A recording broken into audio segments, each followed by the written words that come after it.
Indonesia wants a new capital and it's spending nearly $33 billion to get it. The Indonesian government's plan is to move the capital from Jakarta on the island of Java 2,000 kilometers away to a new purpose-built city called Nusantara in East Kalimantan province on the island of Borneo. The relocation is expected to take decades, but the plan is to move the first government offices and bureaucrats there starting 2024. But why move a capital? Here's some answers. Jakarta is disappearing, slowly being swallowed by the sea. An abandoned mosque, now a monument to the city's bleak future. Scientists estimate as much as a third of it could be lost by 2050.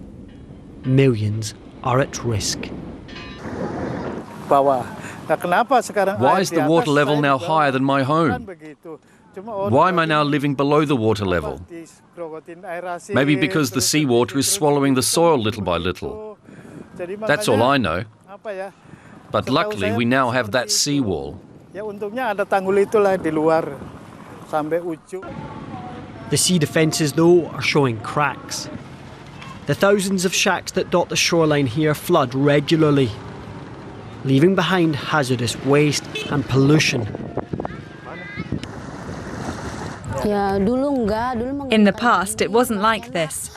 It was nicer and the seawater was good. The beach sand was nice and we could still play in the water. Now we can't do that anymore. The water's murky and dirty. It floods every high tide. Jakarta owes its dilemma to climate change and poor resource management. Excessive groundwater use has led to massive subsidence.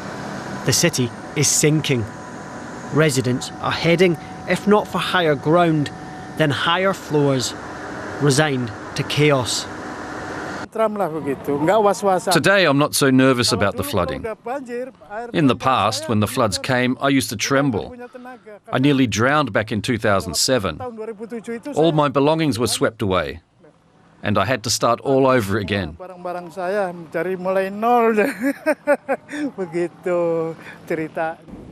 The government too is planning a fresh start, hoping to relocate the capital to Borneo. Such drastic measures aren't an option for the poor Jakartans living on the edge of this unfolding disaster. And joining me now for more is Dr. Eka Permanasari. She's an associate professor in urban design at Monash University, Indonesia, and is currently in Berlin. Dr. Permanasari, welcome. Given that Jakarta is literally sinking, is building a new capital the only option? Well, as you mentioned, the current capital city is sinking at the rapid stage. It's the fastest sinking city in the world. And therefore, there were so many attempts in order to rescue Jakarta. Now, those attempts seem to be failed, and now they decided that they have to move the capital city to Kalimantan. Now, talking about the movement, whether it's necessary or not, of course, there has always been a debate. But looking at this from multiple perspectives, for instance, finding a new location in central Kalimantan carries two meanings, actually. One is detaching the power from the Javanese centrism and giving the chance for other location as the center of power, right, as a government or economy. Another thing is, it is seen as a political move which shows the world that Kalimantan as the center of the nation. So we all know that Kalimantan or Borneo has been the source of oxygen, not only for Indonesia, but also it's actually for the world, right? By putting this capital city, it is a bold statement that this is the center of Indonesia. So I think there are two things, yeah? One is like detaching itself from the Javanese I did want to talk to you about that, but it's good that you've brought it up. But having said that, I mean, I'd just like to know from you, what does this mean for the people who live in Jakarta, some 10 million people who call Jakarta home? Will everyone now be able to move to Nusantara? Is that the idea? Well, there are some phases for the movement. Say, for instance, this planning of the capital is starting from the 2022 to 2045. The first stage, or the first phase, is the first 2 years, that is until 2024, which they will build the core government sector, yeah, and they will move. The first one that they will move is not the whole Jakarta people. I think Jakarta, regardless, is no longer a capital. It will work as the center of economy. And remember that Jakarta carries layers of symbolism for colonial till post-colonial, so it will not lose its charisma, yeah, as a city. But this new capital, by 2024, they will move the civil servants, the ministries, agencies, employees, and all that, army, police, and all that. So the first stage until 2024, they plan to have 488,000 of people. Right. And then second stage, until 2029, they will bring more people and they will lay out some infrastructure and so on until 2045. So I don't think they will move the whole 10 million to the new capital. Well, that's good to have that clarification. I do want to talk to you more about this move. If you wouldn't mind staying on the line, Dr. Permanasari, because I'd like to offer our viewers now a glimpse of what this new city, Nusantara, is supposed to look like. Now, these computer-generated images show a starkly different city compared to what Jakarta currently is. Lots of green spaces and open walkways.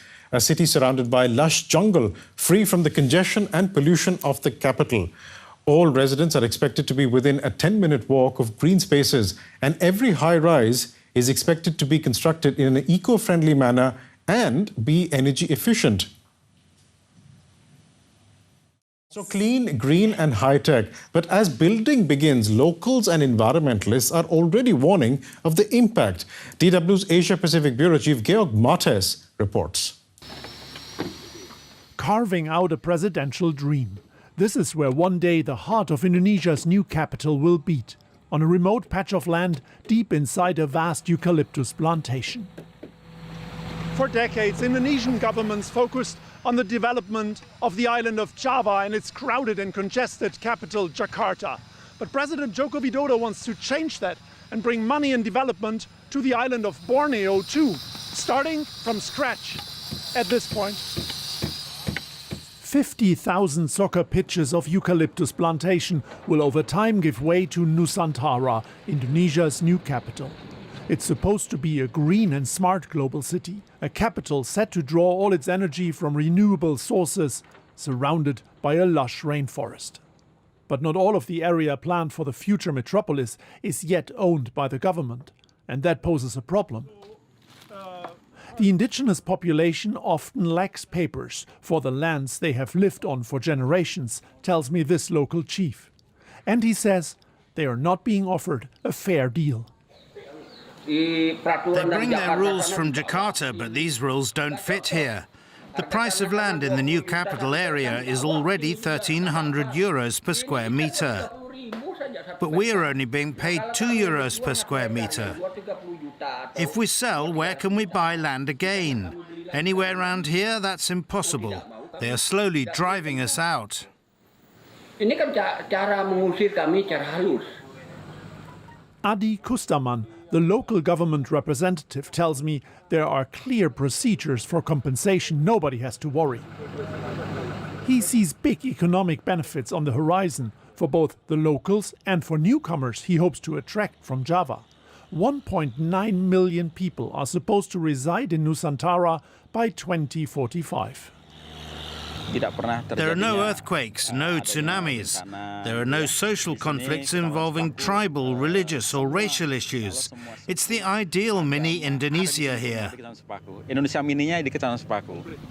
But what about the city's impact on the nature outside its boundaries? For instance, on the mangrove forests further downstream in the delta of Balikpapan. Around sunset, they start to come and sleep. See? Oh, now you see on top. Yeah. Conservationist Carnilla Villard shows me a family of protected proboscis monkeys. She fears that sediment and pollution from the new capital could destroy the pristine landscape here. The bay will be like a transportation gate to the capital area, right? It's the water gate to the capital area. And on the same time, it is where all of those protected species are there. The government has recently announced plans to enlarge the existing mangrove forest, but what is not clear yet is how all of this is being paid for. With 80% of the financing for the new capital expected to come from the private sector, the government's vision of a green capital could end up being at odds with the reality of big business demands. Dr. Permanasari, I think you heard that report. I'd like to get your views on this as well. How environmentally sound are the plans for the new capital? Well, I think that report is very good in capturing the situation on the ground. While the policy seems to cover all good aspects, like they have all these 8 principles, say, for instance, designing based on the natural condition, circular and resilient, low carbon emission, and so on. And they translate these 8 principles into certain KPIs. For instance, 75% green areas for the government complex, and so on. But bear in mind that this is a very top-down policy, and the question remains, like, how would you translate that to the local context? How can you ensure that these things will be implemented, And are they ready? The community, the local stakeholders. And if you would like to have this as a green, as smart and sustainable as possible, we have to work on the ground, not only on the top level. So I think this is something that the government should be aware of. And I think this is something that we'll be discussing in the coming months. We'll have to leave it there for the time being, but thank you so much for joining us today, Dr. Eka Permanasari from Monash University, Indonesia. Thank you so much, ma'am. You're welcome. Thank you.